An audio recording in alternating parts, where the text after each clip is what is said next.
Bonjour, bienvenue dans l'émission Sa parole pour aujourd'hui. Le thème d'aujourd'hui est donner du sens.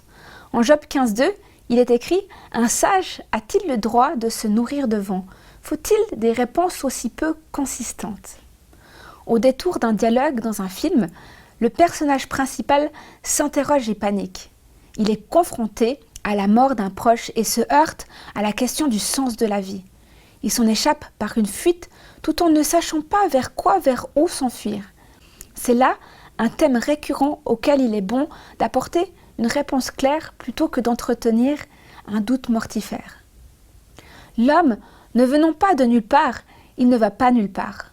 Le matérialisme est une dictature intellectuelle qui, au nom du réalisme visible, torture la notion spirituelle et invisible inscrite en l'homme. Nous venons de la vie.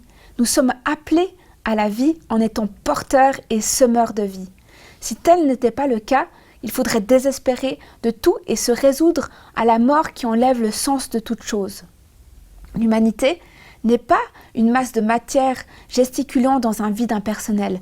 Tout est foisonnement de vivant autour de nous et la nature transpire la vie avec une opiniâtreté qu'aucun discours ne devrait réduire. En tant que chrétiens, conscients du sens de la vie, autant que de son origine, nous devrions être émerveillés, enthousiastes et honorer cette vie en l'exaltant.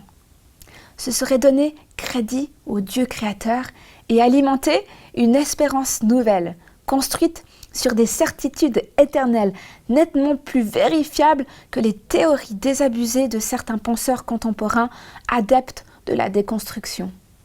Mais attentifs à construire leur propre audience, laquelle demeure injustifiée. Ne nous laissons pas prendre au piège des discours maussades et amers. Donnons des couleurs à ce qui paraît souvent terne, en n'oubliant pas que la vie est née de l'amour et que Dieu est amour. Il n'a pas créé un monde morne et rébarbatif. C'était sa parole pour aujourd'hui. À bientôt.